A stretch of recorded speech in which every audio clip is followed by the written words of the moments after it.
debates over sex and gender, the term gender ideology comes up repeatedly. The left and the media disuses this term, claiming that it's simply a kind of alarmism, a fake neologism, or a conservative mythology. Of course, when people during pride parades chant, "We're coming for your children," it's hard to talk about any kind of conservative alarmism. But nevertheless, an attempt is being made to impugn this term, to cast it as an empty signifier, or in other words, just a term that simply means different things to different people. J.W. Richards tried to survey it and to offer a concise definition of gender ideology. Gender ideology is the theory that the sex binary doesn't capture the complexity of the human species, and that human individuals are properly described in terms of an internal sense of gender called gender identity that may be incongruent with their sex assigned at birth.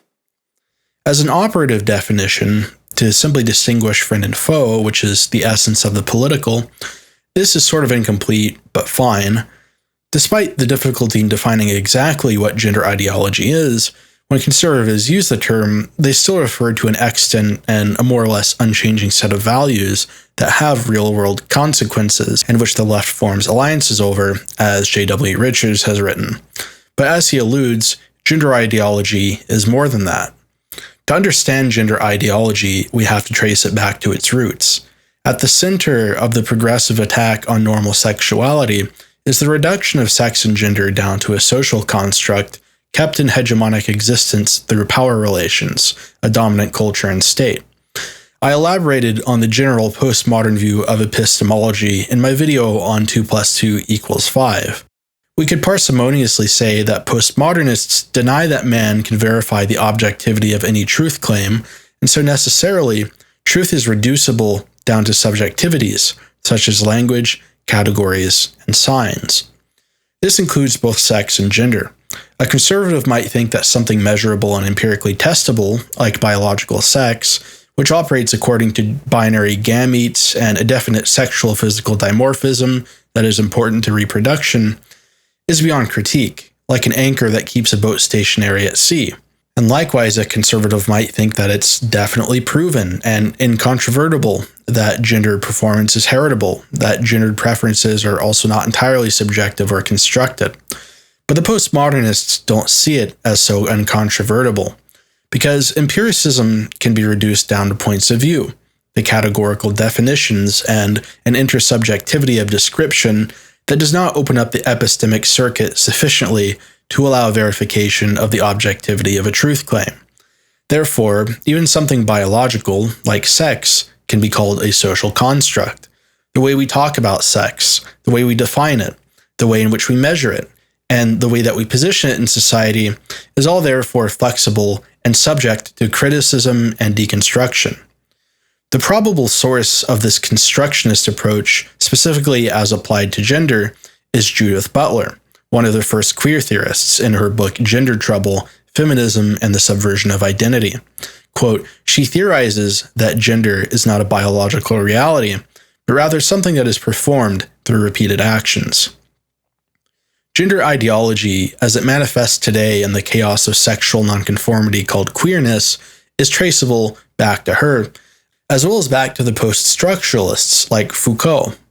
But arguably, gender ideology is much broader than just the post-structuralists and queer theorists. To uncover its true origins, we have to go back to the 1920s, to the beginning of the Second Sexual Revolution. Magnus Hirschfeld was a Jewish-German sexologist born in 1868. He is known for opening what might be called the first gender clinic in his Institute of Sexual Research, 1919. He performed the first sexual reassignment surgery on a German named Lily Elbe in 1930. He was one of the first to declare that homosexuality was natural, and he worked to normalize marginalized sexual behavior both in Germany and abroad. The sexual revolution as a whole is what broke open the path for the absolute liberation of sexual minorities, which would be championed by the queer theorists. Its beginnings are classically marked with the works of Sigmund Freud, and also at the works of the Frankfurt School, which was inspired by Freud's theories. The point of origin for cultural Marxism was also the Frankfurt School. A synecdoche for the prevailing view at the time might be found in Theodore W. Adorno's work, The Authoritarian Personality, which was based on the theories of Freud, in which he postulated that fascism was caused by sexual repression, and that fascism was essentially pathological. Therefore, to prevent the rise of fascism, society had to become more sexually open. Sigmund Freud hypothesized that humans were primarily motivated by subconscious urges, and that child development was essentially a form of sexual development. This reduction of all human behaviors to sexual urges placed great emphasis on the necessity of sexual openness, as Freud believed that sexual repression caused pathology as well as abnormal childhood development. The Frankfurt School also came up with the concept of critical theory. The essence of critical theory is the view that theory should not simply be used to describe phenomena that exists in society, but rather it should be used to change society. The development of postmodern philosophy is not the work of the Frankfurt School, but nonetheless, critical theory and the postmodern view of the world became parallel to each other as academics continued to synthesize the discourse on sexuality. The theories of postmodern sexuality are essentially revolutionary. The goal is to change society, just like the critical theorists believed, and to break down sexual norms. The sexual revolution carries onward. This brings us to queer theory itself, which can help shed some light on exactly what the gender ideology is and what its ultimate goals are. Queer theory is an academic discipline that focuses on nonconformity with sex and gender norms. It aims to critique that which has become normalized. The word queer was co-opted and removed from its pejorative sense, as these theorists employed it to denote anyone who somehow did not fit into the dominant sexual normativity of a particular time. Queer theory's contribution to the discourse and ethics of sexuality is quite interesting. A somewhat esoteric bit of lore is that the transgender community doesn't really like homosexuals anymore. The study on social contagion by Littman alluded to this fact, but you can also see it in online discourse in general, such as on the trans subreddits. There's a lot of vitriol being slung against cisgendered gays. Queer theory might help us understand why this schism in the revolution has come about. Homosexuality is well normalized in modern Western societies to such an extent that rights which were once exclusive to heterosexuals have now been extended to them.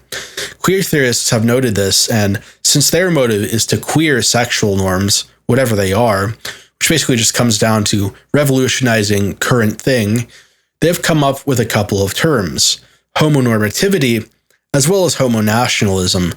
Homonormativity is the belief that homosexuals should conform to heterosexual norms, such as marriage and monogamy, to gain acceptance by society. This effectively reinforces heteronormativity, or traditional sexual norms again. Homonationalism is the granting of rights to homosexuals who conform in the manner of homonormativity, and especially the belief by the state that it has become superior to other states for having granted homosexuals rights. Queer theorists such as Gayle Rubin therefore believe that homosexual, cisgendered people are privileged, and that even after the successes of the gay rights movement, that they are fundamentally holding back the liberation of queer bodies. Thus, this kind of homonormative homosexuality is seen as reactionary. We might think of the organization Gays Against Groomers, or people who insist that LGBT+ should just be shortened to LGB. Return to tradition, as they say. This example sheds some light on what exactly the goals of gender ideology are. Mainly, it wants to completely shred any kind of gender and sexual normativity, no matter how advanced or progressive it is, and no matter if it has a protective or ethical purpose. The goal is not acceptance, it is complete revolution, a complete overthrow of any sexual ethics or restraints. This is why the movement seems to eat itself and to turn its back on newly liberated sexual minorities, and also why it wants to come for your children. No norm is beyond critique. They want nothing less than total revolution. In fact, Gayle Rubin herself defended pedophilia, lamenting the plight of the quote-unquote boy lovers after cheese pizza was outlawed in the United States. It's also well known that post-structuralist Michel Foucault petitioned against the French age of consent laws. Finally, I want to point out briefly that gender ideology is enmeshed with post-Marxism. We might recall that Gramsci, whose ideas influenced the Frankfurt School, believed that the power of capitalism was secured by its stranglehold on culture, an idea he called cultural hegemony. He exhorted Marxists to therefore focus on revolutionizing culture in order to bring down capitalism and to institute worldwide communism. Proponents of queer theory believe that sexual norms are part of what maintains this cultural hegemony, and that homonormativity and homonationalism also reinforces capitalist values, such as productivity and reproduction. Their goal, like that of the post-Marxists, is to abolish capitalism, to eliminate nationalism, and to liberate people from class. Now that we've briefly surveyed the history that has led up to gender ideology, let's try to give it a concise definition that can also capture its complexity. Gender ideology is the belief that sex, gender, and sexuality have no verifiable objective basis, and that all sexual norms and ethics, no matter how progressive, should be revolutionarily dismantled in the interest of total sexual liberation and the abolition of capitalism and nationalism.